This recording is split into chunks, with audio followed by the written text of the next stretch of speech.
আওয়ামী লীগ ক্ষমতা থাকতে প্রত্যেক মানুষের কথা বলার অধিকার ছিল, মত প্রকাশের স্বাধীনতা ছিল। আজকে বাংলাদেশে গণতন্ত্র নেই, গণতন্ত্র নির্বাসনে। ক্ষমতা দখল করলো কে?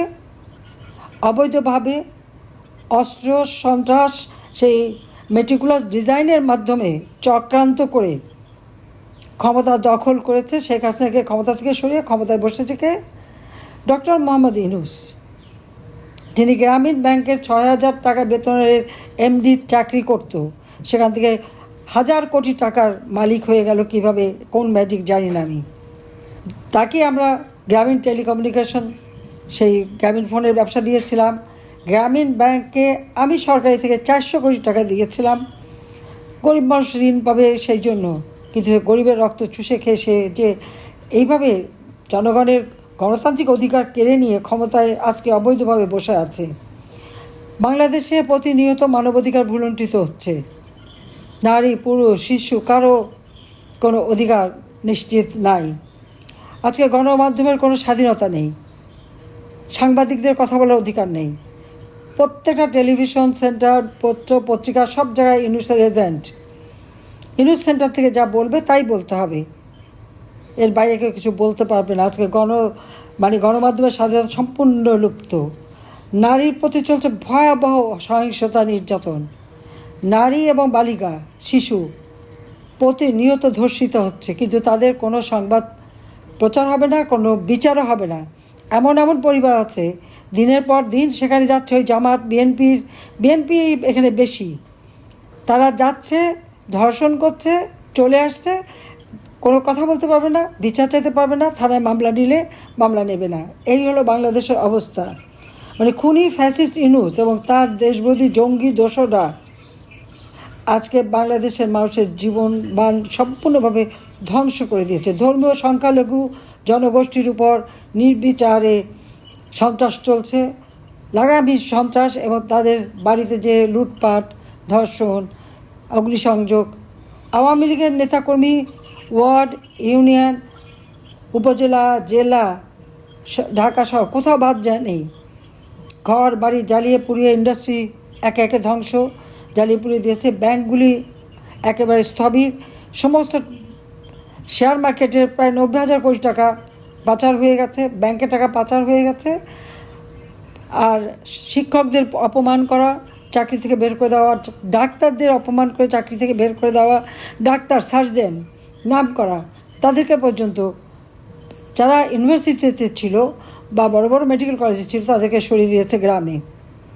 আজকে চিকিৎসাও মানুষ ঠিকমতো পায় না। সেখানে সমস্ত বিএনপি আর জামাতের দলীয় লোক সেই সমস্ত জায়গা করে নিচ্ছে। সম্পূর্ণ শিক্ষাঙ্গনে নৈরাজ্য। ৪ লক্ষ ছেলে মেয়ে পড়াশোনা করতে পারে না। এটা হলো বাংলাদেশের অবস্থা। আজকে আইনের শাসন নেই। চিফ জাস্টিসের বাড়ি, জজ সাহেবদের বাড়ি, এই জঙ্গিরা, ইউনূস বাহিনী কি আমরা সমন্বয়ক, ছাত্র, চাপাতি অস্ত্র শস্ত্র হাতে নিয়ে চিফ জাস্টিসের উপরে হামলা। আর একজন অত্যন্ত সম্মানীয় চিফ জাস্টিস খায়রুল হক সাহেব, তাকে হাত করা বেঁধে তাকে গ্রেপ্তার করে হাত করা পড়ানো এবং তার বিরুদ্ধে হত্যা মামলা। আর কখনো এই দেশে আইনের শাসন প্রতিষ্ঠিত হবে? কোনো জাজ ন্যায় বিচার করতে পারবে? বিচার চাওয়ার অধিকার সম্পূর্ণ ধ্বংস করে দিয়েছে সব জায়গায়। এই মাসল সন্ত্রাসী জঙ্গিদের দাপট, এই দাপটে চলছে বাংলাদেশ। এই উগ্র জঙ্গি গোষ্ঠী হচ্ছে ইউনূসের একমাত্র শক্তির আধার। গোপালগঞ্জে তারা গণহত্যা চালালো, নির্বিচারে গুলি করে মানুষ হত্যা করলো, এবং সরাসরি বলেছে সরাসরি গুলি করো।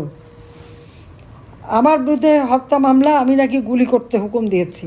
আমি তো কাউকে হুকুম দেইনি। সম্পূর্ণ মিথ্যা মামলাগুলি দেওয়া হয়েছে। আবু সাঈদ, মুগ্ধ, এদেরকে হত্যা করেছে কারা? 7.62 বুলেট কার কাছে? এটা তো ইউনূস বাহিনীর কাছে।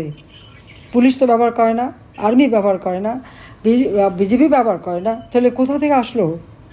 এদেরকে নির্বিচারে যে হত্যা করা হয়েছে, এবং তাদেরকে হত্যা করেছে পুলিশ, আইনজীবী, আওয়ামী লীগের নেতাকর্মী, সাংবাদিক।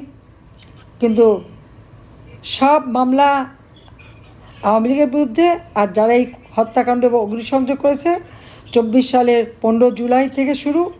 এই 15 জুলাই থেকে তাদেরকে দায় মুক্তি দেওয়া হয়েছে, তাদেরকে দেওয়া হয়েছে সম্পূর্ণ যে তাদের কোনো বিচার হবে না।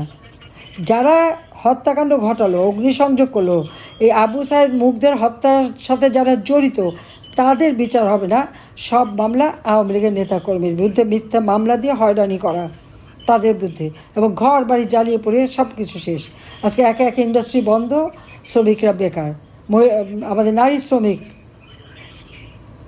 গার্মেন্টসের পর্যন্ত একই অবস্থা চলছে। আজকে এইভাবে সারা দেশটাকে ধ্বংস করে দিয়েছে। কেন? বাংলাদেশটা বিক্রি করবে। আমাদের সমুদ্র, বিশাল সমুদ্র সীমা, যেটা আমি অর্জন করেছি, জাতির পিতা বঙ্গবন্ধু শেখ মুজিব যেটা আইন করে গিয়েছিলেন, কই জিয়াউর রহমান, এরশাদ, খালেদা জিয়া এসে তো কোনোদিন সেটা কার্যকর করার পদক্ষেপ নেয়নি। আমি ক্ষমতা আসার পর থেকে পদক্ষেপ নিয়েছি, আনক্লজে সই করেছি, এবং আমরা সেটা অর্জন করেছি। ভারত এবং মিয়ানমারের কাছ থেকে আমাদের সমুদ্র সীমা, ন্যায্য সীমানা আমরা অধিকার অর্জন করতে পেরেছি। আর সেই সম্পদ আমাদের ব্লু ইকোনমি, দেশের অর্থনীতিতে কাজে লাগাবো। সেটাও এখন শুনছি লিজ দিয়ে দেবে। আমাদের সমুদ্র বন্দর, চট্টগ্রাম বন্দর, মহেশখালী, মাতারবাড়ি গভীর সমুদ্র বন্দর সবই লিজ দিয়ে দেবে, করিডোর দিয়ে দেবে। সেন্ট মার্টিন বন্দর কিভাবে একটা দেশকে ধ্বংস করছে আপনারা শুধু একবার চিন্তা করে দেখেন। আজকের কোনো স্বাধীনতার সমস্ত চিহ্ন এক একের জন্য মুছে ফেলছে, পাশাপাশি অর্থনৈতিকভাবে বাংলাদেশটাকে পঙ্গু করে ছেড়ে দিয়েছে। আজকে প্রবৃদ্ধি আমি যেখানে 6.7% রেখে এসেছিলাম, আজকে তা 3 নেমে এসেছে, 3% নেমে গেছে। কেন নামবে? মাথাপিছু আয় $2,794 মার্কিন। আজকে মানুষের মাথাপিছু আয় এমনভাবে কমে গেছে যে একজন রিকশাওয়ালা, একজন দিনমজুর, একটা খেটে খাওয়া মানুষ যে পয়সা কামাই করে একবেলা খেতে পায় না। শেখ হাসিনা নাকি জিনিসের দাম বাড়িয়েছিল, আর ইউনূস নাকি সব দাম কমিয়ে দেবে।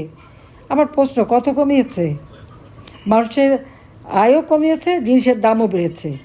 আজকে মানুষ অনাহারে, ঊর্ধ্বহারে থাকে, অর্ধহারে থাকে। চাওয়ার জায়গা নেই, বলার জায়গা নেই, বিচার চাওয়ার কোনো জায়গা নেই।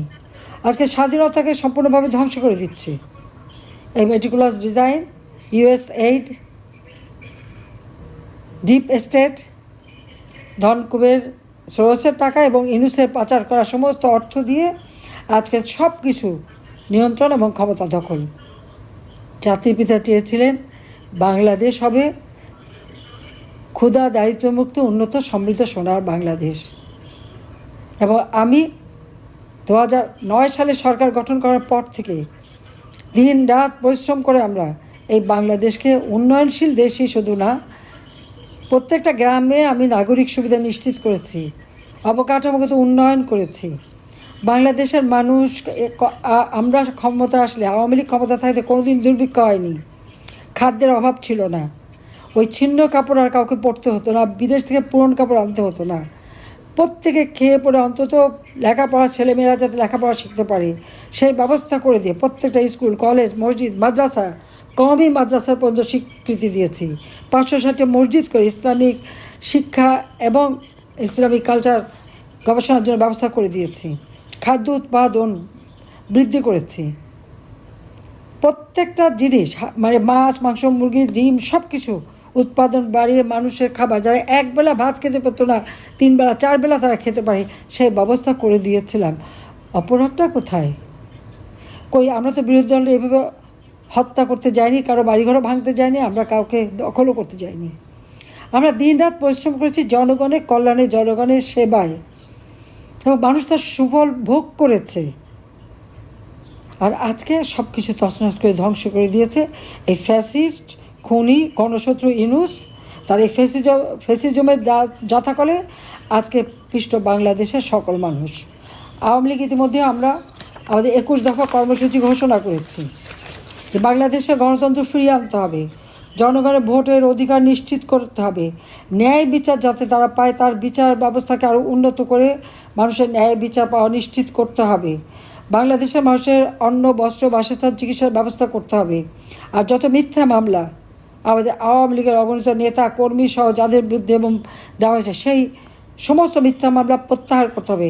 আওয়ামী লীগ সমস্ত জঙ্গিদের জেলখানা থেকে ছেড়ে দিয়ে আওয়ামী লীগের নেতা কর্মীকে আজকে কারাগারে বন্দি করেছে। সকল বন্দীদের মুক্তি দিতে হবে।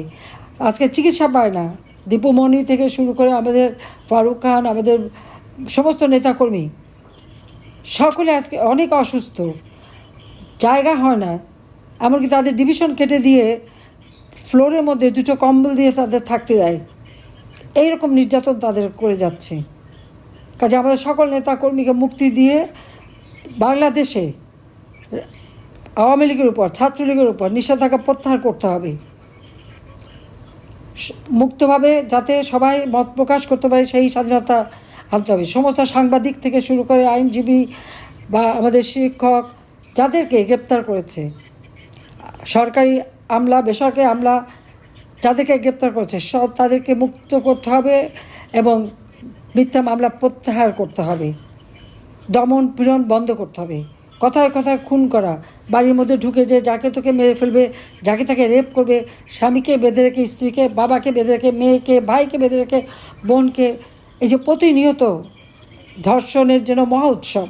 গণধর্ষণকে কত মেয়েদের হত্যা করেছে, শিশুদের হত্যা করেছে। যারা এই সমস্ত সঙ্গে দায়ী, যারা প্রত্যেকটা বাড়িঘর ভেঙেছে, লুটপাট করেছে, তাদের সকলে বিচার করতে হবে। তারা আইনের শাসন প্রতিষ্ঠা করতে হবে বাংলাদেশে। তার জন্য আমাদের যে যেখানে আছেন সকলকে ঐক্যবদ্ধ হয়ে সকলের কণ্ঠ সোচ্চার করতে হবে, যেন বাংলাদেশ আমরা যে উন্নয়নের ধারা সূচনা করেছিলাম সেই উন্নয়নের গতিতে বাংলাদেশ যেন সারা বিশ্বের দরবারে উন্নত সমৃদ্ধ সোনার বাংলাদেশ হিসেবে গড়ে ওঠে। বাংলাদেশের জনগণের গণতান্ত্রিক অধিকার, রাজনৈতিক অধিকার, অর্থনৈতিক অধিকার, সামাজিক অধিকার, সাংস্কৃতিক অধিকার প্রতিষ্ঠা করে এই বাংলাদেশকে উন্নত সমৃদ্ধ সোনার বাংলাদেশ হিসেবে ইনশাআল্লাহ আমরা গড়ে তুলব। শিক্ষার পরিবেশ গড়ে তুলে আমাদের ছাত্রছাত্রী আধুনিক বিজ্ঞান প্রযুক্তি জ্ঞান সম্পন্ন তরুণ সমাজ গড়ে উঠবে, যারা আগামী দিনে দেশের নেতৃত্ব দেবে। সেইভাবেই আমরা তরুণ সমাজকে গড়ে তুলতে চাচ্ছিলাম। কম্পিউটার শিক্ষা, computer training incubation centre, hi tech park, Bangabandhu satellite act সবই তো আমরা করে দিয়েছিলাম। সারা বাংলাদেশ ডিজিটাল হয়ে গিয়েছিল। এবারে স্মার্ট বাংলাদেশ গড়ে তোলার পালা, সে যাত্রাও শুরু করেছিলাম। ইউনুসকে, এই ফ্যাসিস্ট খুনি গণশত্রু, একে ক্ষমতার থেকে হটিয়ে দিয়ে দেশে আবার গণতান্ত্রিক ধারা অব্যাহত রেখে বাংলাদেশকে এগিয়ে নিয়ে যেতে হবে। তার জন্য সবাই, আমি প্রবাসীদের আহ্বান জানাই, আপনারা আজকে, আমরা যখন ভিতরে কথা বলতে পারি না, আপনারা আজকে প্রবাসে যে সোচ্চার হয়েছেন, অন্যায়ের বিরুদ্ধে প্রতিবাদ করে যাচ্ছেন, নির্যাতিতদের পাশে দাঁড়িয়েছেন, তাদের সহযোগিতা করছেন, সেজন্য আপনাদেরকে আন্তরিক ধন্যবাদ জানাই। আপনারা জানেন যে প্রবাসীরা বিদেশে যেতে গেলে তাদের জমি জমা বন্ধক রাখতে হতো, বিক্রি করতে হতো। আমি প্রবাসী কল্যাণ ব্যাংক করে দিয়েছিলাম, যার মাধ্যমে বিনা জামানতেও ঋণ নিয়ে তারা বিদেশে যেতে পারে, আবার ফিরে এসে লোন নিয়ে তারা ব্যবসা বাণিজ্য করতে পারবে। সেই সুযোগটা তো আমি করে দিয়েছি। আজকে বাংলাদেশের উন্নয়নে যেখানে হাত দেবেন সেখানেই। তাহলে আমার অপরাধ কী ছিল? মিথ্যা অপপ্রচার দিনের পর দিন, সেই ইউনুস সেন্টারের মিথ্যা কারখানা, তার মাধ্যমে অপপ্রচার চালিয়ে মানুষের মনকে বিষাক্ত করতে চেয়েছিল। আজকে নিশ্চয়ই বাংলাদেশের মানুষ তফাৎটা বুঝতে পারছে যে শেখ হাসিনা ক্ষমতায় থাকতে, আওয়ামী লীগ ক্ষমতায় থাকতে মানুষের জীবনে শান্তি ছিল, নিরাপত্তা ছিল, পেটে ভাত ছিল, কাজ ছিল, জীবন মান উন্নত ছিল। আর আজকে একে একে সব ধ্বংস। ঘরে নিরাপত্তা নেই, শান্তিতে ঘুমাতে পারে না, রাস্তায়ও নিরাপত্তা নেই। এই অবস্থা চলতে দেওয়া যায় না। লাখো শহীদের রক্তে রঞ্জিত আমাদের পতাকা, লাখো শহীদের রক্তের বিনিময়ে অর্জিত আমাদের স্বাধীনতা, এই স্বাধীনতা আমরা ব্যর্থ হতে দিতে পারি না। স্বাধীনতার সুফল বাংলার মানুষের ঘরে ঘরে পৌঁছে দিয়ে জাতির পিতার স্বপ্নের সোনার বাংলা ইনশাল্লাহ আমরা গড়ে তুলব। আপনাদের সবাইকে ধন্যবাদ। আজকে কথা বলার সুযোগ পেয়েছি। বাবা মা ভাই সব হারিয়েছে, আমার তো হারাবার কিছু নেই, আর আমাদের নাইও কিছু। হ্যাঁ, মিথ্যা মামলা আমাদের উপর, আমাদের 5টা ছেলে মেয়ের বিরুদ্ধে, আর আমার মেয়ে পুতুল আর রেহানার মেয়ে টিলুপের বিরুদ্ধে ইউনুস তো সরাসরি যুদ্ধ ঘোষণা করেছে, মিথ্যা অপবাদ দিচ্ছে, মিথ্যা মামলা দিচ্ছে, কিন্তু কোনো তো প্রমাণ তো করতে পারছে না। কিন্তু তা তো প্রমাণ লাগে না। যেখানে ন্যায় বিচারই নাই, যা ভুকে হুম দেবে তাই হবে, সেই রায় হবে, এটা তো আমরা জানি। যে এই যে অন্যায় অবিচার এর হাত থেকে দেশকে রক্ষা করার জন্য সবাইকে সোচ্চার হওয়া, যে বাংলাদেশের মানুষের অধিকার ফিরিয়ে দিয়ে মানুষকে জীবনের শান্তি নিরাপদ এনে দিয়ে অর্থনৈতিক মুক্তি ইনশাআল্লাহ আমরা আনবো। সবাইকে ধন্যবাদ জানাচ্ছি। জয় বাংলা, জয় বঙ্গবন্ধু, বাংলাদেশ চিরজীবী হোক। আপনারা ভালো থাকেন, সুস্থ থাকেন।